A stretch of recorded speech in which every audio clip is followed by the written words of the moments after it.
നിങ്ങൾ എപ്പോഴെങ്കിലും ക്രിസ്തുവിനോടൊപ്പം നടക്കുക എന്നാൽ എന്ത് എന്നുള്ളതിനെ കുറിച്ച് ചിന്തിച്ചിട്ടുണ്ടോ?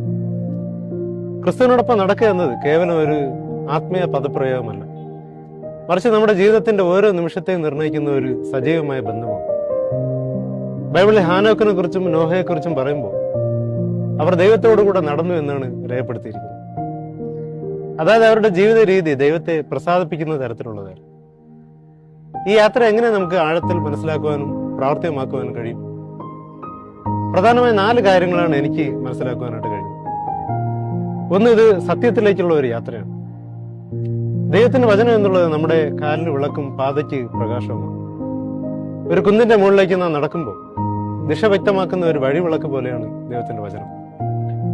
ലോകം നമ്മെ വഴിതെറ്റിക്കുവാനായിട്ട് ശ്രമിക്കുമ്പോൾ ക്രിസ്തുവിന്റെ ഉപദേശങ്ങൾ പഠിച്ച് നമ്മുടെ എല്ലാ തീരുമാനങ്ങളെയും ആ സത്യത്തിന്റെ അടിസ്ഥാനത്തിൽ എടുക്കുവാൻ അത് നമ്മെ സഹായിക്കുന്നു.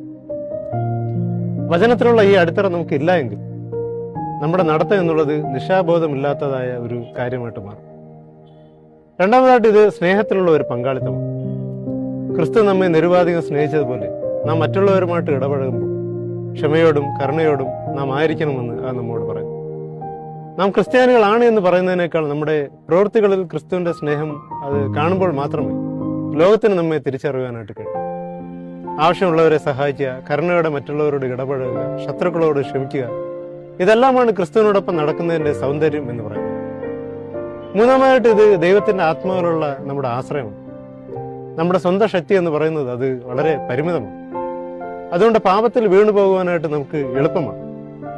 അതുകൊണ്ട് പാപത്തെ അതിജീവിച്ച് നമുക്ക് മുന്നോട്ട് പോകണമെങ്കിൽ ദൈവത്തിന്റെ ആത്മാവിന്റെ ശക്തി കൂടിയേ തീരും.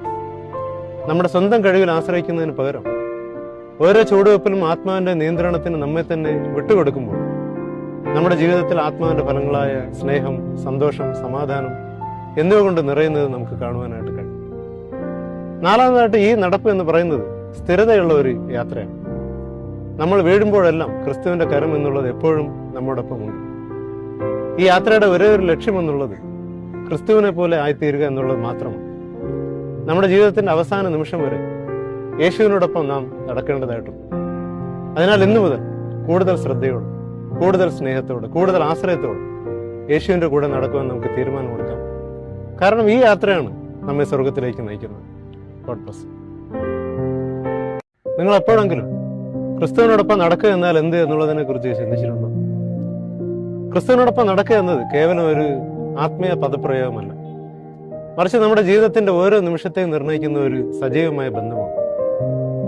ബൈബിളിൽ ഹാനോക്കിനെ കുറിച്ചും നോഹയെ കുറിച്ചും പറയുമ്പോൾ അവർ ദൈവത്തോടുകൂടെ നടന്നു എന്നാണ്